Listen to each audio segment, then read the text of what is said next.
À Chantilly, il avait été monté en dehors des leaders, ça a été compliqué de repartir parce que certainement le parcours était un peu trop difficile. Et dernièrement à Vichy, c'est une rentrée après 2 mois d'absence. Là, c'est une nouvelle rentrée de 2 mois, donc ça aussi c'est un petit peu embêtant de savoir dans quelles conditions de forme il se présente. Allez, on retrouve Stéphane avec Fabrice Fouché pour Markland, le numéro 1. Fabrice, bonjour. On se méfiera du 12 pour redevenir sérieux, c'est Adjaman qui vient de courir 2 fois de belle manière. C'était une bonne note derrière Markland et Elicia Béret qui sont parmi les favoris à Nantes. Et il a recouru et bien recouru à Chantilly en se classant 4e en refaisant pas mal de terrain dans la ligne droite.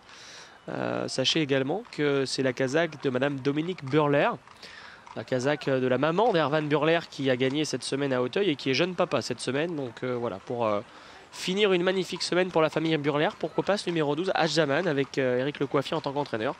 Et bien un cheval qui reste sur 3 sorties très correctes dans les handicaps et qui est un petit peu joué, hein. Vous voyez, 10 contre 1, ça ne remonte pas pour ce numéro 12.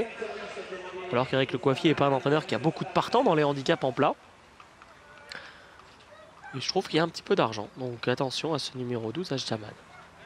Enfin bref, hein, c'est un peu chacun le sien. On ne va pas partir tout de suite parce qu'on demande le médecin de service derrière les stalles de départ. Bon.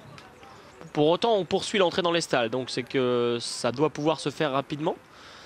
Peut-être que Hugo Journiac...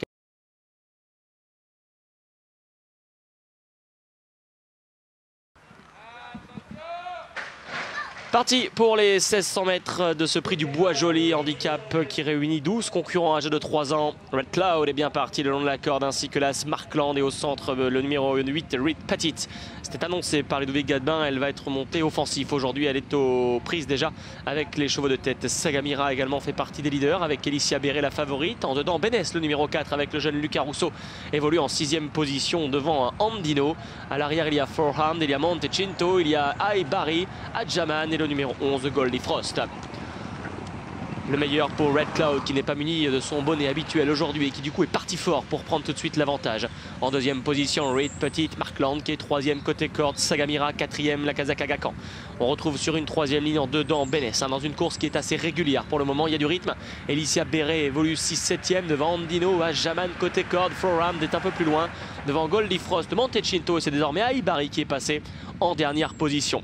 C'est l'autre brame qui est au commandement, Red Cloud, et qui semble assez décontracté aujourd'hui en étant aux avant-postes. Reed Petit est à son extérieur avec Markland côté corde qui commence à être cadencé, Sagamira également, au contraire de Bénès qui vient librement côté corde avec Elicia Béret, avec Andino, Forehand, Adjaman qui va tenter de quitter l'arrière-garde. Aibari est encore en très net retrait, très loin de sa compagne de boxe Red Cloud qui aborde en tête l'ultime ligne droite. Reed Petit qui l'attaque, Sagamira, Markland également qui tente de refaire du terrain. Bénès, Adjaman refait beaucoup de terrain en passant par la corde devant Elicia Béret, mais personne ne semble revenir de l'arrière-garde. Au contraire, c'est même Sagamira qui prend les choses en main maintenant. Adjaman qui vient attaquer Red Cloud avec Bénès, et voilà Aibari maintenant a trouvé sa cadence tout en dehors. Mais Sagamira a fait la différence et Fabrice Véron va s'imposer pour Michael Delzangle. Adjaman le 12 est 2e, le numéro 6 Aibari sera 3e. C'est disputé pour la 4e place entre le 8 Reed Petit et le numéro 4 Bénès.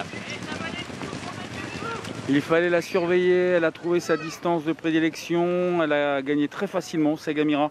Fabrice Véron, Kazakh Agacan, Michael Delzangle, le 2 s'impose, le 12 Adjaman est 2e, le 6 Aibari, c'est la grosse note, était dernier à l'entraînement droite, a fini 3e, ensuite c'est pointu pour la 4e place entre le 4 et le 8.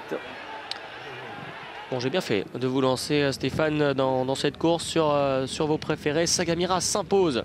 6,70 €, elle venait de gagner correctement en province sans avoir fait un truc de folie, hein. Mais elle gagnait bien. Écoutez, aujourd'hui sur une piste un peu plus souple, elle a encore un petit peu mieux gagné, je trouve. Adjaman, eh bien la cote avait un petit peu baissé à la fin, voilà, qui fait passer une belle semaine à la famille Burler. Normalement, Adjaman devrait gagner dans cette catégorie, puis que dire d'Aibari, hein, Hervé, qui aura trouvé un cheval qui a fait impression mais qui va terminer 3e et qu'il faut prendre en note pour la suite. À tout à l'heure pour la 4e course du programme.